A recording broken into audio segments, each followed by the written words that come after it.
مانسہرہ کے شہریوں کو سستے داموں سبزیاں اور فروٹ فراہم کرنے کے لیے صوبائی حکومت کا شاندار انقلابی اقدام۔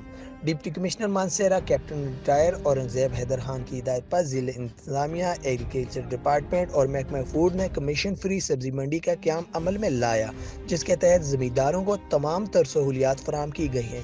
اس سبزی منڈی میں زمینداروں کو کمیشن نہیں دینا پڑے گا، جس کی وجہ سے عوام کو سبزیاں اور فروٹ انتہائی کم ریٹ پر میسر ہوں گے۔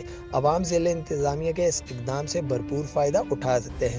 ضلع انتظامیہ کے اس اقدام کو عوام میں کافی پذیرائی ملی ہے۔ ضلع انتظامیہ کے مطابق اس کا دائرہ کار مزید وسیع کر دیا جائے گا۔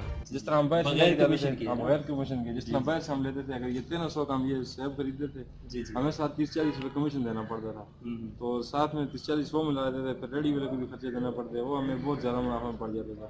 اس کے مقابلے میں بھی ہم جہاں سے لیتے ہیں، ہمیں فی شاپ میں 50-60 روپے میں کم پڑ رہے۔ ہم بہت خوش ہیں، مطمئن ہیں، حکومت نے بہت اچھا کام اٹھایا۔ پہلے دیتے تھے آر ٹی او کو، وہ کمیشن ابھی نہیں ہے، تو اس وجہ سے یہ گاہک کو فائدہ ہے۔ یہ 50-60 روپے کا جو فائدہ یہ گاہک کے لیے بھی اچھا ہے، ہمارے لیے بھی اچھا ہے۔ تو اس سے مطمئن ہیں آپ؟ الحمدللہ ہم بہت۔ آپ یہ یہاں کے مالک ہیں، تو یہاں پہ جو گاہک آئیں گے باہر سے کمیشن کے بغیر آپ جو خریداری کرتے ہیں اس کا کوئی کمیشن نہیں ہے، بہت اچھی بات ہے، یہ تو بہت اچھی ہے۔